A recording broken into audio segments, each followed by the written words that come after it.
الحمد للہ وحدہ لا شریک لہ والصلاة والسلام علی من لا نبی بعدہ اما بعد بسم اللہ الرحمن الرحیم اللہم صلی علی محمد وعلی آل محمد کما صلیت علی ابراہیم وعلی آل ابراہیم انک حمید مجید اللہم بارک علی محمد وعلی آل محمد کما بارکت علی ابراہیم وعلی آل ابراہیم انک حمید مجید۔ یہ ایک حدیث ہے حضرت ابو ذر غفاری رضی اللہ تعالیٰ عنہ سے۔ عن ابی ذر رضی اللہ تعالیٰ عنہ قال قال لرسول اللہ صلی اللہ علیہ وسلم اتق اللہ حیث ما کنت واتبع السیئۃ الحسنۃ تمحها وخالق الناس بخلق حسن او کما قال علیہ الصلوۃ والسلام۔ اس حدیث میں حضرت ابو ذر غفاری رضی اللہ عنہ فرما رہے ہیں کہ نبی کریم صلی اللہ علیہ وسلم نے فرمایا مجھ سے کہ تم تین کام کرو، تین باتوں کی طرف میرا اشارہ کیا مجھے کرنے کے لیے۔ اتق اللہ حیث ما کنت، سب سے پہلا کام مجھے کرنے کے لیے کہا کہ اللہ سے تقوی اختیار کرو، اللہ سے ڈرو، اللہ کا خوف اختیار کرو۔ یعنی ان جو شریعت کی اصطلاح میں عربی زبان میں لفظ آتا ہے تقوی، وہی فرمائے اتق اللہ، اللہ سے ڈرو حیث ما کنت، جس حال میں بھی ہو، جس کیپیسٹی میں بھی ہو تم اللہ سے ڈرو۔ دوسری بات جو مجھے کرنے کے لیے فرمائی وہ کہا واتبع السیئۃ الحسنۃ تمحوها، کہ ہر برائی کے بعد ایک نیکی کر لیا کرو، کیونکہ جو برائی ہے، گناہ کیا کسی نے، ظاہر ہے ایوری بڈی از اے گناہگار، کوئی ایسا ہو ہی نہیں سکتا کوئی بندہ یہ کلیم کرے ایک نان نبی کہ اس کی زندگی میں گناہ ہی نہیں ہے۔ جتنے سے بڑا کوئی عالم، کوئی مفتی، کوئی ولی اللہ ہو، پیر طریقت ہو، کچھ بھی ہو، لیکن کوئی بندہ یہ کلیم نہیں کر سکتا ایک نان نبی انبیاء کے بعد، انبیاء علیہ الصلوۃ والسلام تو سب معصوم ہے، لیکن ایک نان نبی وہ یہ کلیم کر ہی نہیں سکتا کہ میری زندگی میں گناہ ہی نہیں ہے۔ تو اسی لیے فرمایا حضرت ابو ذر غفاری رضی اللہ عنہ سے، وہ صحابی رضی اللہ عنہ جو جلیل القدر، اتنے کلوز صحابی تھے ابو ذر غفاری رضی اللہ عنہ، ان سے فرمایا کہ یہ تین کام پھر اب اس صورت میں کہ اس کا سلوشن کیا ہے، اس کے لیے تین کام کر لو۔ پہلا تقوی اختیار کرو جس حال میں بھی ہو۔ سیکنڈ نمبر 2 از کہ ہر برائی کے بعد ایک نیکی کر لیا کرو، کوئی گناہ ہو گیا اس کے بعد ایک نیکی کر لو تو وہ تمحوا، وہ اس گناہ کو مٹا دے گی وہ نیکی۔ اور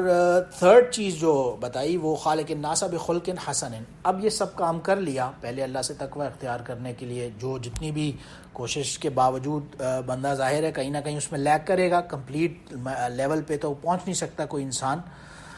تو پھر وہ یہ کرے کہ جب گناہ ہو جائے اس کے بعد نیکی کر لے، اور اس کے بعد بھی لوگوں سے، یعنی کہ اللہ کے جو بندے ہیں ان کے ساتھ اچھے اخلاق سے پیش آؤ۔ یہ سب کچھ اللہ سے تقوی بھی اختیار کرنا ہے، گناہ کے بعد نیکی بھی کرنی ہے، لیکن اس کے باوجود اب کوئی بندہ سمجھ لے اچھا میں نے یہ کر لیا تو اب میں بری ذمہ ہو گیا ہے، مجھے اب کچھ اور کرنے کی ضرورت نہیں ہے، تو نہیں، ایسا نہیں۔ ابو ذر غفاری رضی اللہ عنہ سے فرمایا کہ فائنلی یہ تقوی اختیار کرو، نمبر 1۔ نمبر 2 از گناہ کیا، اب اگر ہو گیا اب نیکی کر لیا کرو، تو وہ اس گناہ کو مٹا دے گی۔ اینڈ دین نمبر 3 فرمایا کہ لوگوں کے ساتھ اچھے اخلاق سے پیش آؤ۔ جتنا بڑا بھی کوئی نیک، کوئی راتوں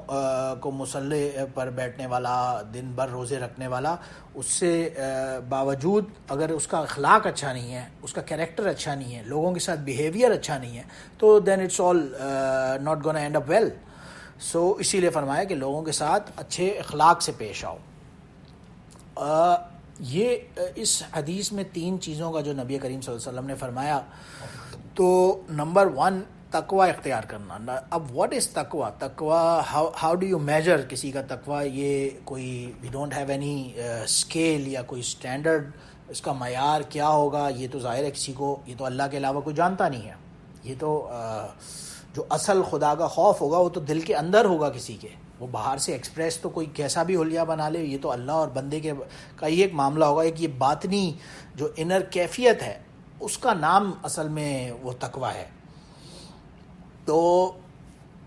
obviously 100% تو کوئی اس کو ناپ نہیں سکتا، میجر نہیں کر سکتا کہ یہ کسی کے اندر تقوی ہے یا نہیں ہے، بٹ ظاہر ہے جو اس کی مراد جو احکامات ہیں شریعت کے، سارے جو رولز اینڈ ریگولیشنز ہیں، ڈوز اینڈ ڈونٹس ہیں، جو اوامر اور نہیات جسے ہم شریعت کی اصطلاح میں کہتے ہیں، یعنی کہ جن کاموں کا اللہ نے کرنے کا آرڈر دیا ہے وہ کیا جائے، اور جن سے بچنے کا ہمیں آرڈر دیا گیا ہے ان سے دور رہا جائے، تو انہی کے اوپر چلنا سے ہی تقوی ظاہر ہے ایک نہ ایک دن اٹین ہونے کی صورت بنے گی انشاءاللہ تعالی۔ تو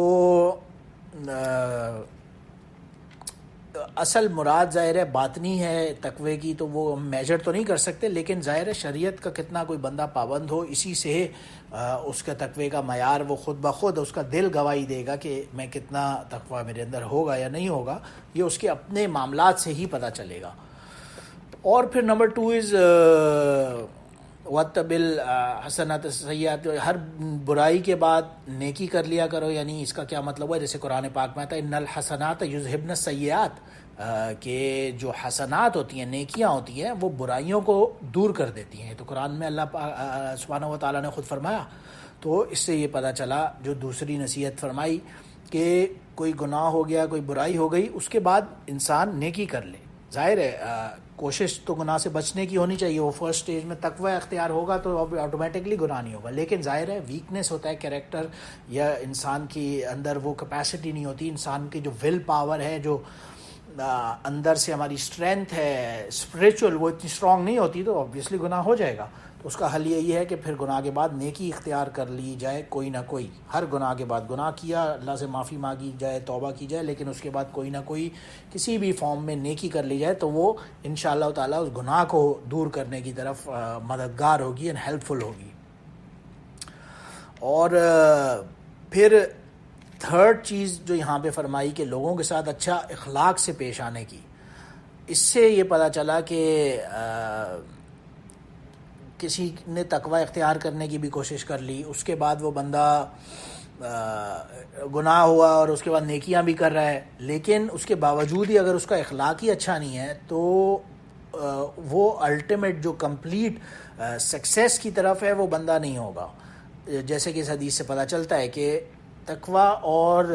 نیکی کرنے کے بعد بھی اچھے اخلاق کی، جو لوگوں کے ساتھ حسن اخلاق کا جو برتاؤ ہوگا، جو لوگوں سے معاملات ہوں گے، ان سے لین دین ہوگا،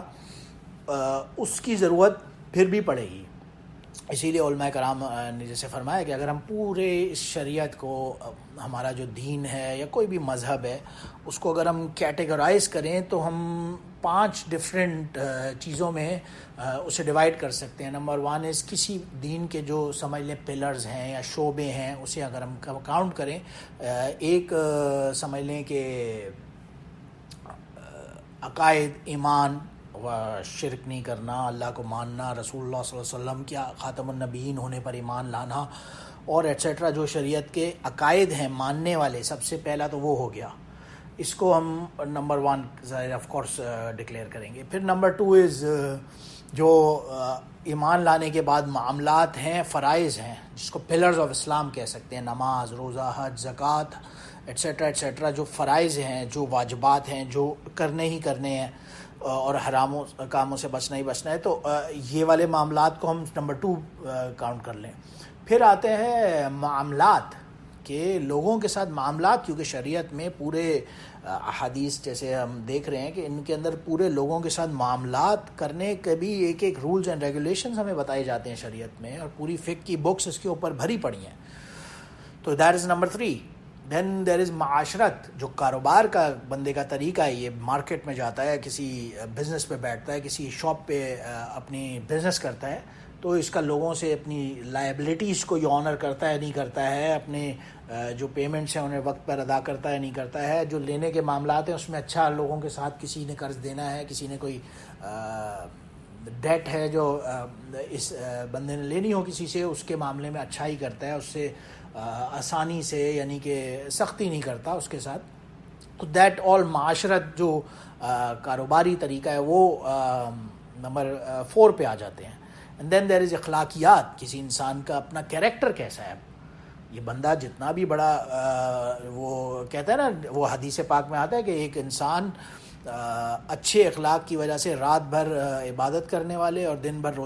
روزہ رکھنے والوں سے اچھا بن سکتا ہے۔ تو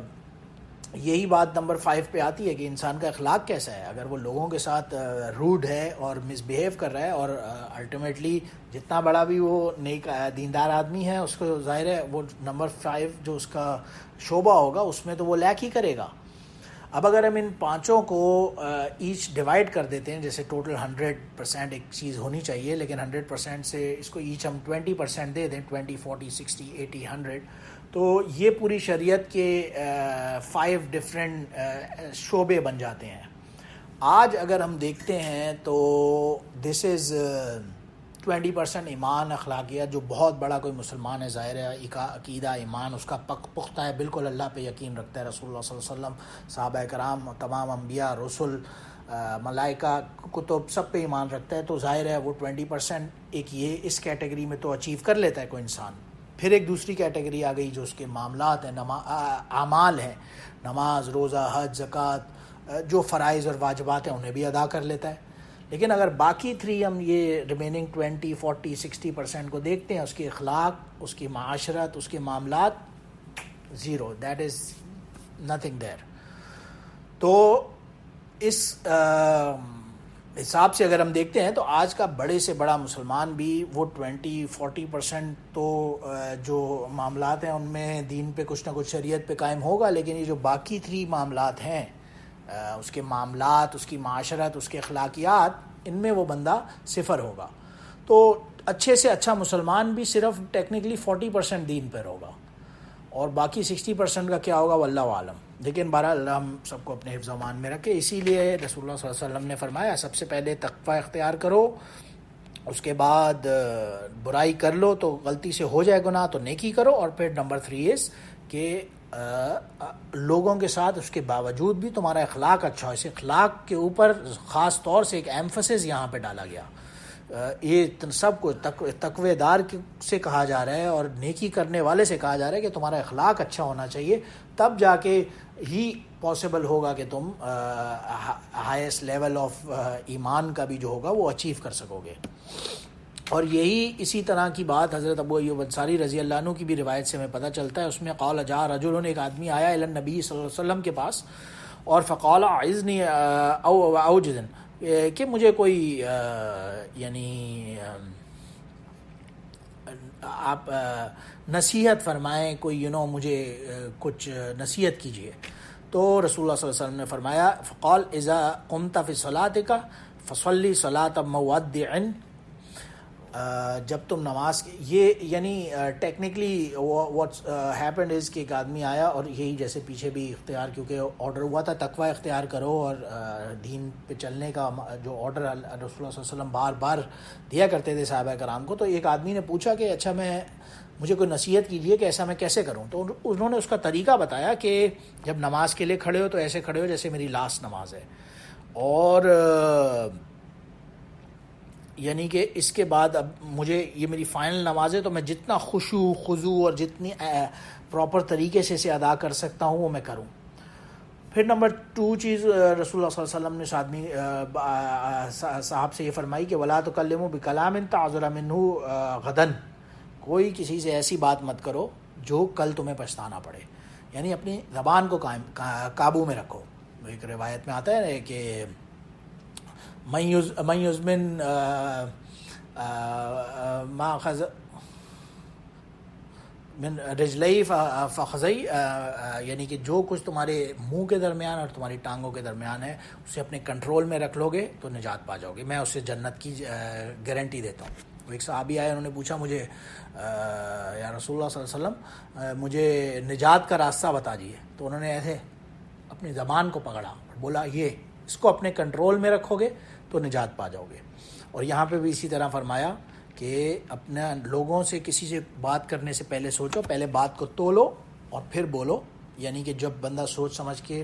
میجر کر کے بات کرے گا تو وہ اس پہ ریگریٹ نہیں کرے گا. تو اسی طرح کوئی ایسی بات نہ کرو جو کل تمہیں اس پہ ریگریٹ کرنا پڑ جائے. اور 3rd چیز پھر یہاں پہ فرمائی واجمل یاس مما فی عید الناس, کہ جو کچھ لوگوں کے پاس ہے اس سے مایوس ہو جاؤ, just give up on that. کبھی کسی سے کوئی ایکسپیکٹیشن نہیں لگاؤ, کسی بندے سے کوئی زندگی میں ایکسپیکٹیشن نہ لگاؤ. جو کچھ بھی کسی کے پاس ہے یہ اگر اس ازمپشن میں رہو گے کہ یہ کبھی کسی طرح مجھے مل جائے تو پھر لوگوں کے اوپر آسرا رہے گا, اور جو اللہ سبحانہ و تعالیٰ کے اوپر بلیف ہوگا وہ اس سے کمزور ہوگا. تو اس لیے جو کچھ بھی لوگوں کے پاس ہے اس سے مایوس ہو جاؤ بالکل ہی. جیسے فرمایا ازہد فی الدنیا یحبک الناس, زہد اختیار کرو دنیا سے زہد اختیار کرو، یعنی دنیا سے لاپرواہی اختیار کرو گے تو یحبک الناس، تم لوگوں میں سب سے پسندیدہ بن جاؤ گے. وزہد فیما عند الناس، عزت فی دنیا یحبک اللہ، جب دنیا سے زہد اختیار کرو گے تو اللہ تم سے محبت کرے گا. اور عزت فی ما عند الناس، جب جو لوگوں کے درمیان پاس ہے اس سے جب تم اس زہد اختیار کرو گے، یعنی سے دور رہنے کی کوشش کرو گے، تو آٹومیٹکلی لوگ تم سے محبت کرنا شروع ہو جائیں گے. People will start liking you when they know کہ you don't have any materialistic intention towards them، تو وہ خود بخود تمہاری عزت کرنے لگیں گے. تو جیسے حدیث سے پاک میں آتا ہے من تواضع اللہ رفع اللہ، جو خود تواضع اختیار کرے گا اللہ اس کو خود بخود بلند کر دے گا. تو اسی طرح اس حدیث میں بھی یہی فرمایا گیا کہ لوگوں کے پاس جو کچھ ہے اس سے مایوس ہو جاؤ. تو ٹیکنیکلی یہ 3 چیزیں بتائیں وہی تقوی اختیار کرنے کے لیے. اور اسی طرح سے ایک دوسری روایت میں بھی بھائی پتہ چلتا ہے حضرت ابو ہریرہ رضی اللہ عنہ کی کہ ان رسول اللہ صلی اللہ علیہ وسلم قال ثلاث منجیات و ثلاث مہلکات، 3 چیزیں ایسی ہیں جو کرنے والی ہیں، ڈوز ہیں جو نجات دلانے والی ہوں گی، اور 3 چیزیں ہی ایسی ہیں جو مہلکات ہیں، جو ہلاکت میں ڈالنے والی ہوں گی انسان کو. فاما المنجیات، جو انسان کو سکسیس اور کامیابی کی طرف لے جانے والی چیزیں 3 ہیں، ان میں سے نمبر 1 از فتقوی اللہ فی السر والعلانیہ، وہی تقوی، اللہ سے تقوی اختیار کرنا سریہ اور اعلانیہ، یعنی کہ دل میں بھی، اندر خاموشی سے بھی، اور اعلانیہ بھی، اللہ اعلان لوگوں کے سامنے اس کا اعلان کرنے سے بھی، نہ گھبرانا، نہ ڈرانا، انسیکیور نہ ہونا. اور نمبر 2 از والقول بالحق فی الرضا والسخط، اور جو بھی موڈ ہو بات حق کرنا، سچ بات کہنا. والقول بالحق فی الرضا والسخط، اچھے موڈ میں ہو، برے موڈ میں ہو، جس مینٹل ایموشنل کیپیسٹی میں بھی ہو، بات ہمیشہ کرنا تو حق بات کرنا. ورنہ جیسے پچھلی حدیث میں فرمایا تھا کہ خاموش رہنا، کل کے ریگریٹ سے بچے رہنا، لیکن بات جو کرنا تو حق بات بیانا، ہر بات بیان کرنے میں نہ گھبرانا. اور پھر والقصد فی الغنا والفقر، اور امیری ہو، پیسہ ہو، مال دولت ہو یا نہ ہو، فقر و فاقہ ہو، غربت ہو، جو بھی کچھ ہو، لیکن ایک میانہ روی، ایک جس کو کہتے ہیں اعتدال، ایک ان کنٹرول اپنی لائف سٹائل کو رکھنا. چاہے جتنا بھی مال کی ایمپل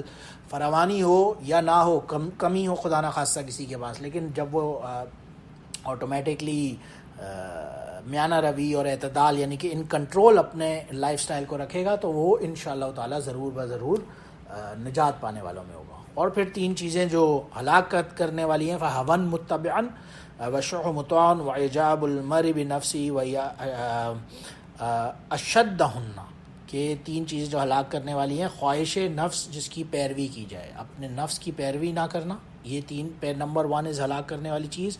اور وہ بخل جس کی اطاعت کی جائے. کیا مطلب کہ یعنی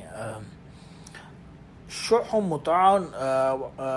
اس سے مطلب یہ ہوا کہ ایک تو بندہ بہت ہی یعنی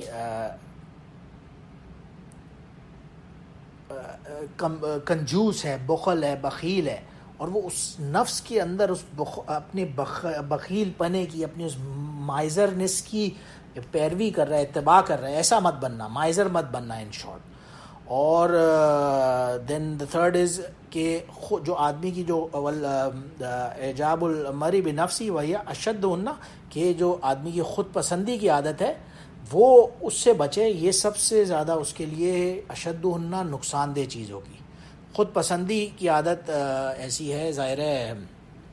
یہ سب سے زیادہ اسے شدید کہا گیا، اشدہن، کیونکہ یہ ایک ایسی چیز ہے جو انسان خود مانتا نہیں ہے کبھی بھی. اس کی آنکھوں کے آگے ایک ویل ہوتا ہے، اسے سمجھ ہی نہیں آتی، اور کبھی کوئی بندہ ایڈمٹ نہیں کرے گا کہ میں خود پسند ہوں.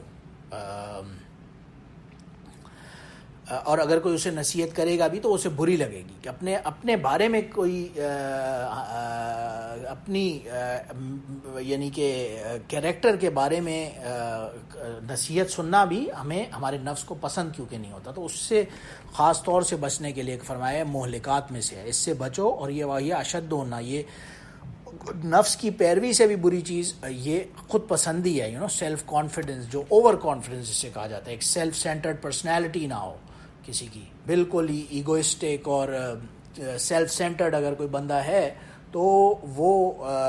پھر نیکی کی طرف جانے سے بھی خدا نخواستہ معذور ہو سکتا ہے، کیونکہ اس کے وہ اندر وہ کیپیسٹی ایکسیپٹنس کی ہی ختم ہو جاتی ہے. تو اس لیے اسے اشد ہونا فرمایا گیا. یہ بہت ہی ایک ڈینجرس چیز ہے. تو ان 3 چیزوں سے بچنے کے لیے جو نجات دلانے والی ہیں وہ پہلے بتائیں، اور پھر 3 چیزیں جو مہلکات ہیں ہلاک کرنے والی وہ بتائیں. تو یہ کرنے سے انشاءاللہ تعالی انسان ہوپ فلی کہیں نہ کہیں تقوی اختیار کر لے گا. اور ایک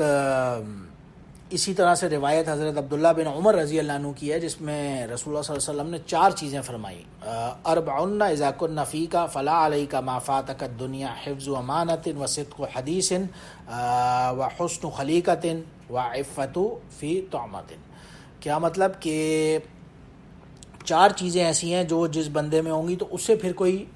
پرواہ کسی بھی چیز کی نہیں رہے گی.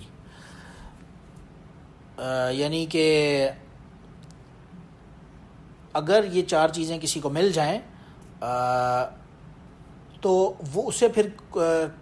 یعنی اس کی لائف آل سیٹ ہے. یعنی he doesn't have to worry about anything anymore. Which is number 1 is کہ ما فاتک الدنیا، کہ یعنی کہ جو دنیا کی چیزیں ہیں ان کے فوت ہو جانے سے اس میں کوئی اس بندے کو ڈر خوف نہ ہو، وہ بالکل لاپرواہ ہو، بالکل بے پرواہ ہو، یعنی کہ دنیا کی چیزوں سے. اور حفظ و امانت جو ہے اس کی حفاظت کرتا ہو، اس میں یعنی کہ خیانت نہ کرتا ہو. اور وصدق و حدیث،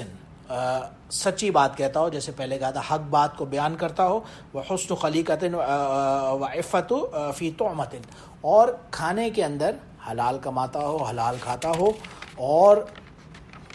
اسی حلال حرام کے ساتھ ساتھ میانہ روی کے ساتھ کھاتا ہو، اوور ایٹنگ نہیں کرتا ہو بالکل. یہ بھی مراد ہوگا یہاں پہ ظاہر ہے. اور اعتدال کے ساتھ یہ 4 چیزیں ان چاروں میں رکھے گا تو انشاءاللہ تعالی ضرور کامیابی کی طرف جائے گا. اور ہاؤ ول دیٹ ہیپن، کہ یہ سب کچھ جو ہمیں نصیحتیں ملتی ہیں یہ کرنے کا طریقہ کار کیا ہوگا؟ تو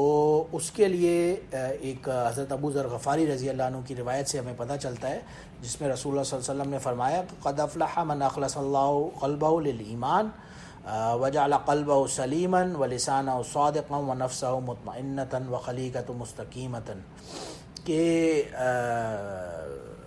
ابو ذر غفاری رضی اللہ عنہ فرما رہے ہیں کہ رسول اللہ صلی اللہ علیہ وسلم نے فرمایا کہ وہ شخص کامیاب ہو گیا، قد افلح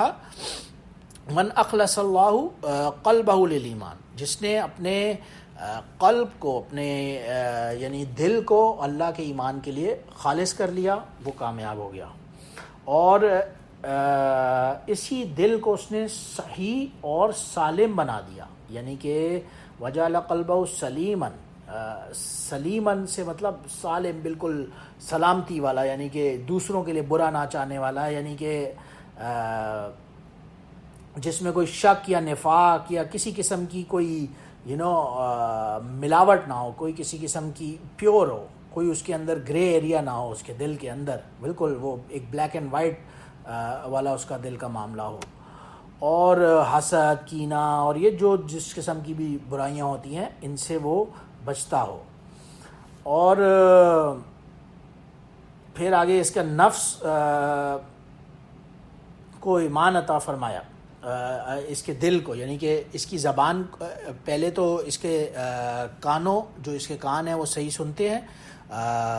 اور اس کی جو زبان ہے قلبہ سلیما ولسانہ صادقا ونفسہ مطمئنہ، اس کی زبان جو ہے وہ سچ بولتی ہے،